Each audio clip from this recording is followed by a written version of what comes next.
하루의 시작을 주님과 함께 4월 28일 매일 성경 큐티를 시작하도록 하겠습니다. 오늘 함께 읽을 성경은 출애굽기 13장 1절에서 22절입니다. 우리의 몸과 마음, 뜻을 다해서 함께 읽도록 하겠습니다. 여호와께서 모세에게 말씀하셨습니다. 처음 태어난 것은 다 나에게 바쳐라. 사람이든 짐승이든 이스라엘에서 처음으로 태어난 것은 다 내 것이다. 모세가 백성에게 말했습니다. 여러분이 이집트를 떠난 이날을 기억하십시오. 여러분은 그 땅에서 종이었습니다.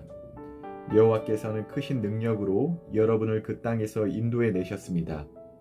누룩을 넣어 만든 빵을 먹으면 안 됩니다. 아빕 월의 한 날인 오늘 여러분은 이집트를 떠났습니다. 여호와께서는 여러분의 조상에게 약속을 해주셨습니다. 그분께서는 여러분에게 가나안 사람과 헷 사람과 아모리 사람과 히윗 사람과 여부스 사람들의 땅을 주시기로 약속하셨습니다. 그분께서는 여러분을 매우 비옥한 땅으로 인도하실 것입니다. 그곳에 이르거든 여러분은 해마다 첫째 달에 이 절기를 지켜야 합니다. 여러분은 7일 동안 무교병을 먹어야 합니다. 그리고 7일째 되는 날에는 여호와를 위해 절기를 지켜야 합니다. 7일 동안은 무교병을 드십시오. 여러분의 땅 그 어느 곳에도 누룩을 넣은 빵이 있으면 안 됩니다. 여러분이 있는 곳에는 아예 누룩이 있어서는 안 됩니다. 그날에 여러분은 여러분의 자녀에게 이렇게 말하십시오. 우리가 이 절기를 지키는 것은 내가 이집트에서 나올 때 여호와께서 나에게 해주신 일 때문이다. 이 말씀이 마치 여러분의 손에 맨 표나 여러분의 이마에 있는 표와 같이 되게 하십시오. 그리하여 여호와의 이 가르치심이 여러분의 입술에 있게 하십시오. 이는 여호와께서 크신 능력으로 여러분을 이집트에서 인도해 내셨기 때문입니다. 그러므로 해마다 정해진 때에 이 절기를 지키십시오. 여호와께서는 여러분을 가나안 사람들의 땅으로 인도하시고 또 그 땅을 여러분께 주실 것입니다. 여호와께서 여러분과 여러분의 조상들에게 주시기로 약속하신 그 땅에 들어가면 여러분은 처음 태어난 것을 다 여호와께 바쳐야 합니다. 짐승들의 처음 태어난 것들도 다 여호와께 바쳐야 합니다. 처음 태어난 모든 나귀는 양으로 대신해서 바칠 수 있습니다. 나귀 대신 양을 바치기 싫으면 나귀의 목을 꺾으십시오. 여러분의 자녀 중에서 맏아들은 다른 것으로 대신해서 바쳐야 합니다.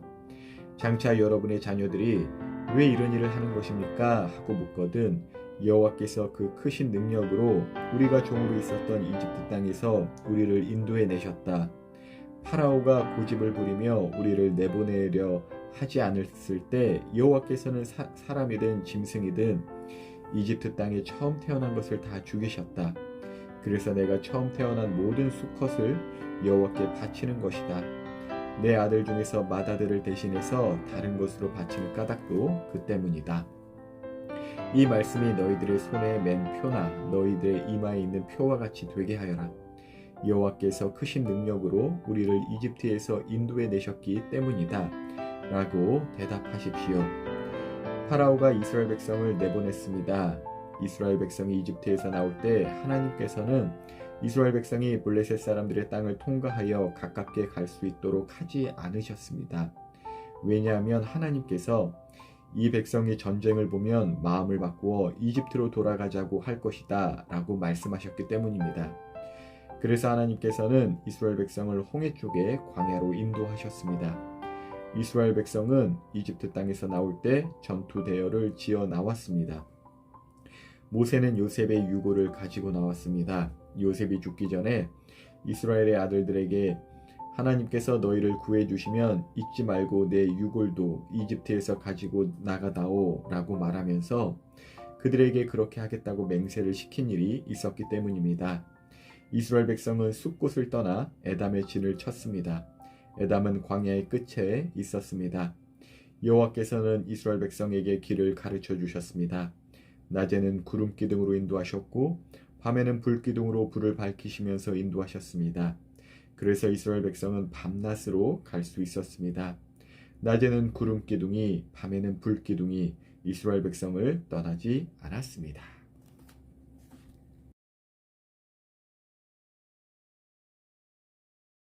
교회에는 여러 예법들이 있습니다. 이 예법들은 시대마다 문화마다 조금씩 달라집니다. 하지만 예법들을 세우고 지키는 이유는 항상 같습니다. 그것은 바로 예수님으로 인한 구원에 감사하고 또 예수님을 따라 또 예수님을 드러내며 사는 방법이 무엇인지 가르쳐 주는 것입니다. 오늘 본문에서는 이스라엘 백성들이 지켜야 할 예법과 그 이유에 대해 나옵니다. 처음 난 것을 하나님께 드려야 하는 이유, 그리고 쭉 나오지만 여러 율법들이 나오죠. 특별히 우리가 기억해야 할 것, 여러분, 하나님께 가장 좋은 것을 드리는다는 것은 가장 첫 번째를 드린다라는 것, 이것을 꼭 기억하시길 바랍니다. 나중에 드려지는 더 좋은 것이란 없어요. 첫 번째 것, 지금의 첫 번째 것이 가장 귀한 것입니다. 나중에 더 좋은 것 드려야지, 나중에 잘해야지, 그런 것 없어요. 바빠서 지금은 못한다. 사실 그러한 그런 말은 지어낸 것이지, 사실 그런 것도 없답니다. 어떤 것이 하나님보다 더 바쁜 일이고 더 우선되는 일이겠어요? 하나님께 첫 번째를 드린다는 그 정신이 우리의 삶에 가득하길 바랍니다. 하나님은요, 우리를 정말 자신의 첫째를 대신할 정도로, 다시 말해 독생자 예수 그리스도를 희생하실 정도로 우리를 사랑하셨잖아요. 그래서 우리도 우리의 첫 번째 시간, 첫 번째 용돈, 첫 번째 월급, 첫 번째 열매를 내어드리는 것이 마땅합니다. 다시 말하지만 가장 귀한 것이란 내게 있는 가장 첫 번째라는 것. 자신의 첫 번째 것으로 우리를 살리신 그 구원의 감격을 아는 자라면 이 예법들의 설인 그 정신을 동의하고 또 기억하면서 실천하면서 살 것입니다. 하루의 시작을 주님과 함께 우리의 시간, 공간만이 아니라 우리의 마음과 소원, 그리고 물질과 건강의 첫째를 주님께 드림으로 하나님의 사랑을 더욱 알고 나누고 그래서 더욱더 공급받고 있다는 그 은혜를 깨닫게 되는 그 은혜의 날, 그런 오늘 되시길 예수님 이름으로 축복합니다.